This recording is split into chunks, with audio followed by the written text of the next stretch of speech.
I'm going to show you how or why idealism should be the default position.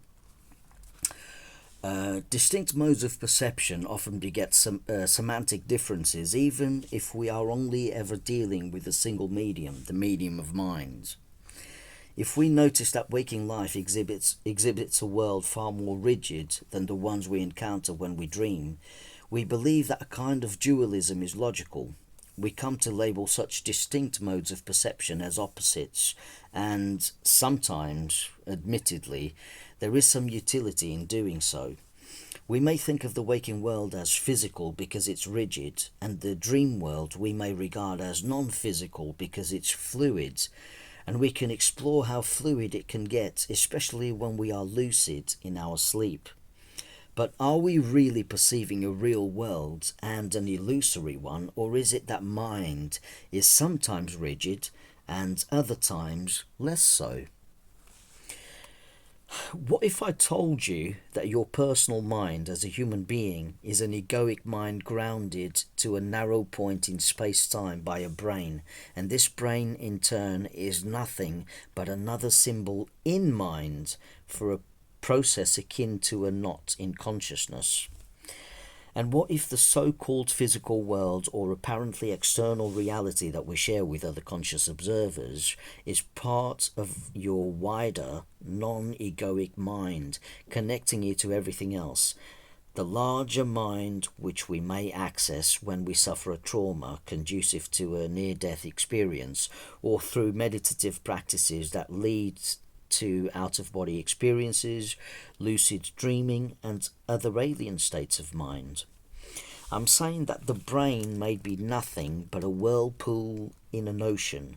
The whirlpool may seem like a real object separate from the rest of the body of water that surrounds it, but in reality, it is also made of water, just like the ocean.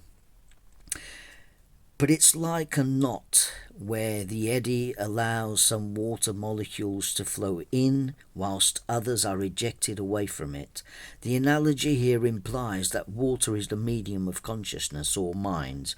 I'm using consciousness and mind interchangeably here for the sake of simplicity. As you picture this, imagine a possible holarchy in the context of us being like drops in an infinite ocean of possibilities. The drops can be both parts of the whole and the whole itself. This would explain why we can also access primordial consciousness under idealism. Just as the whirlpool does not generate does not generate water, it's in water. The brain does not generate consciousness. It is merely a mental symbol, as it were, for consciousness localization, hence correlation. Because consciousness is the ultimate reality, we are eternal. We can never truly die. We only die as human beings. This might sound like fantasy or wishful thinking, but I promise you I am just being epistemologically consistent here. I don't know of any world outside of mind. I didn't come up with this worldview, as it turns out.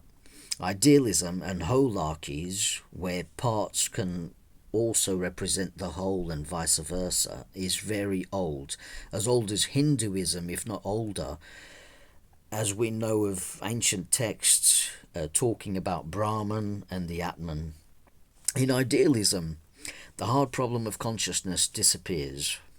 Idealism doesn't attempt to reduce mind to objective brain activity outside mind, like materialism does. This isn't me blindly following some dogma, and I wouldn't expect you to do that either. I don't think anybody should blindly follow the beliefs of others. But there are certain ideas out there which I definitely resonate with. Idealism is one of them, and its persuasion isn't just philosophically reinforced, it is increasingly backed by empirical evidence from neuroscience to quantum physics, as illustrated by early videos such as Fundamental Consciousness, Upcoming Scientific Revolution, The Nature of Reality, Donald Hoffman, and subsequent ones. This time, I will focus more on why metaphysical idealism is more logically consistent than materialism.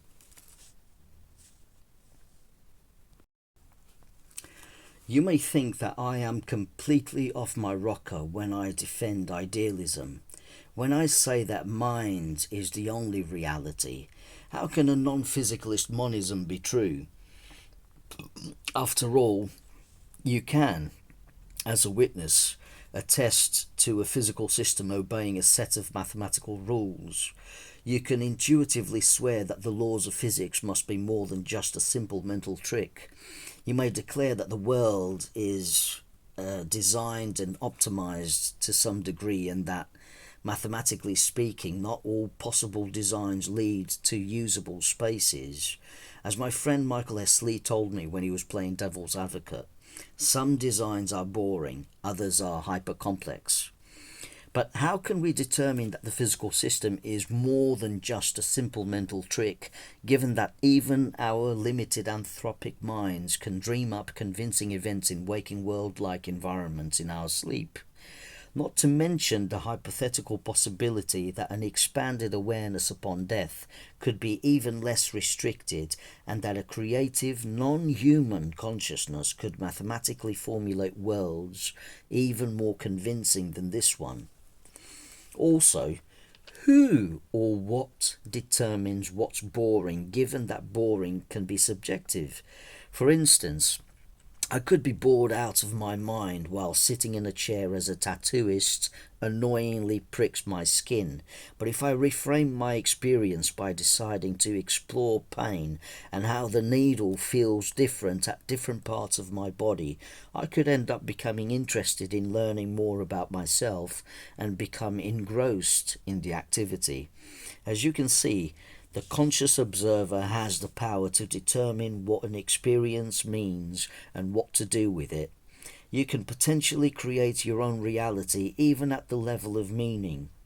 It is also true that outside of consciousness, nothing can be said to exist. It is the ground of existence. So let us begin here by exploring how much we can really claim to know and discover why idealism should be the default position instead of materialism. Take a look at this piece of paper. So, you can see 4 statements there. 1. Your mind exists. 2. Other minds apart from your own also exist. 3. Things independently exist outside minds. 4. Things outside minds can generate minds. Now, a true skeptic realizes that materialism violates Occam's razor and concludes that idealism provides the simplest and most effective metaphysical explanation of reality. Materialism, or physicalism if you prefer, requires all these 4 statements to be true. Idealism only requires the first 2 to be true. As you can see, materialism requires more leaps of faith than idealism. The only statement that one can be sure of is number 1. But in order to avoid the problem of solipsism and pragmatically uphold the theory of mind, both metaphysics must consider that statement number 2 must be true. Other minds exist apart from one's own. This is the only leap of faith required of idealism, and it is a small one, since we already know from personal experience that a mind can and does exist. It's easy to extrapolate from what is already known and posit the existence of a plurality of the same kind of phenomenon, namely the conscious perception of other sentient beings. Materialism requires statements 3 and 4 in addition, and both are bigger leaps of faith, since we can never truly confirm that a world exists outside of consciousness without being aware of it in the first place, and we have no evidence nor the slightest idea of how anything unconscious could ever give rise to consciousness. As the scientist Bernardo Castro pointed out, Everything you can ever know comes into consciousness the moment you know it. So the belief that there are things outside consciousness is an abstraction beyond knowledge. So now consider how bad the last statement is, as it postulates that things whose existence you cannot verify are responsible for the only thing you can be absolutely sure to exist, your own consciousness. Statement number 4 runs counter to the natural direction of inference, which is the unknown is inferred from the known, not the other way around. Materialism isn't empirically deduced from the scientific process. It is a belief born out of medieval propaganda to politically subvert the power and influence that ancient religious dogma had over people. It began with the heretical rebellion of the Middle Ages, as religion stood in the way of freedom and progress. Materialism isn't just false, it's untenable. The only reason why we have come to believe in the last two statements with the advent of the Age of Reason is that we seem to share a common world. After all, two different individuals can describe the same surroundings and come to a mutual agreement based on what they observe simultaneously. But idealism is congruous with this observation without requiring leaps of faith like materialism. Metaphysical idealism doesn't require solipsism to be true, as we have already established.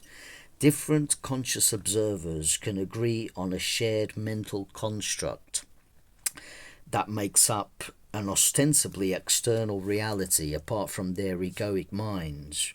One can have one's private dreams as well as share a collective dream, as it were. At the moment, as human beings, we experience a narrow and limited perspective of reality, but without our anthropic avatars, we are in theory unbounded consciousness.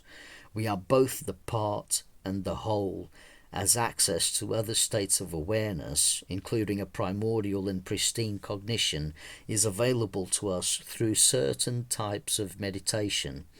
The interactive holarchy described in the alumnus Cosmin Vizan's idealist theory of consciousness, and I hope I'm pronouncing his name right, you should definitely check out his theory of consciousness, which was brought to my attention recently, aligns well with subjective as well as ostensibly objective verified facts about reality. Idealism, by the way, is not panpsychism. I am not saying that everything we perceive about reality is conscious. I'm saying that everything exists in consciousness. I'm saying that this illusory reality is shared by conscious agents. I'm saying that not everything has a mind.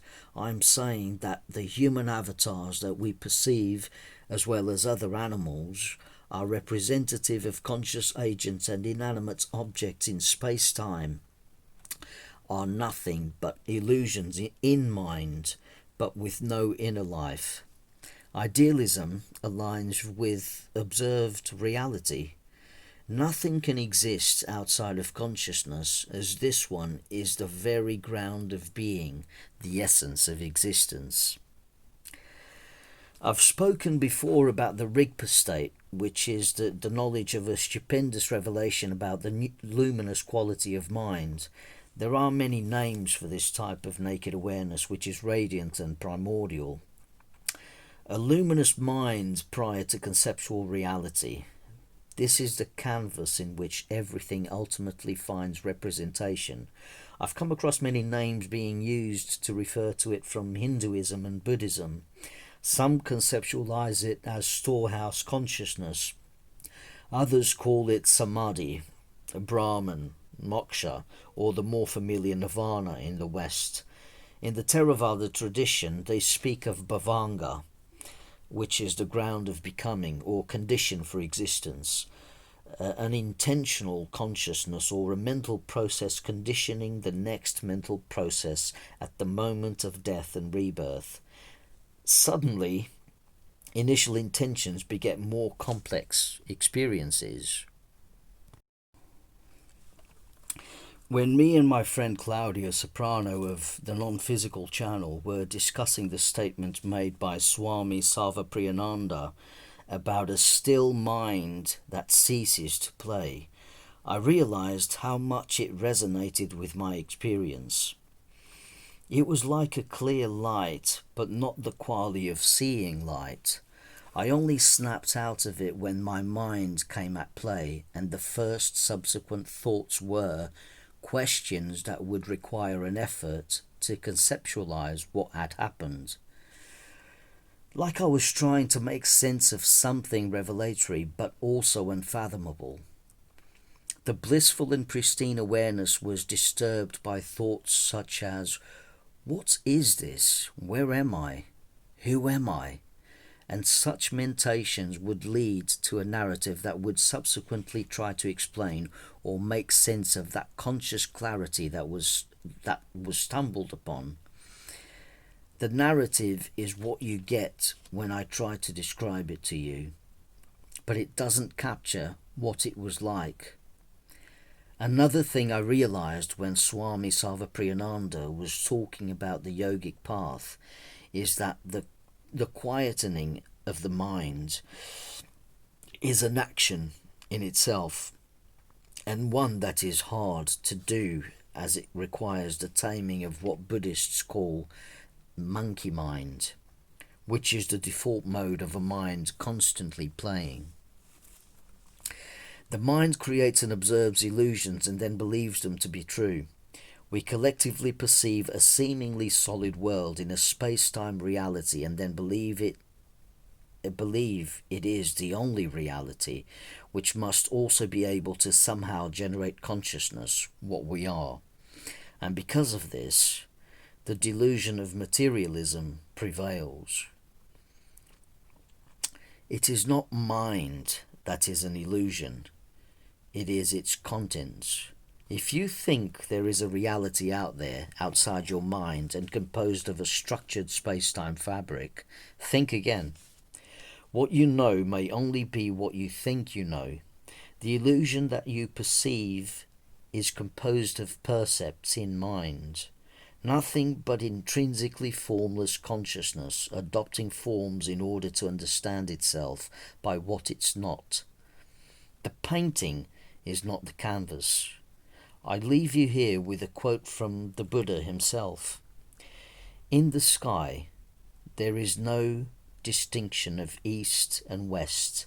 People create distinctions out of their own minds and then believe them to be true. Thank you very much for listening. Remember to like this video and don't forget to subscribe to my channel. Thank you very much.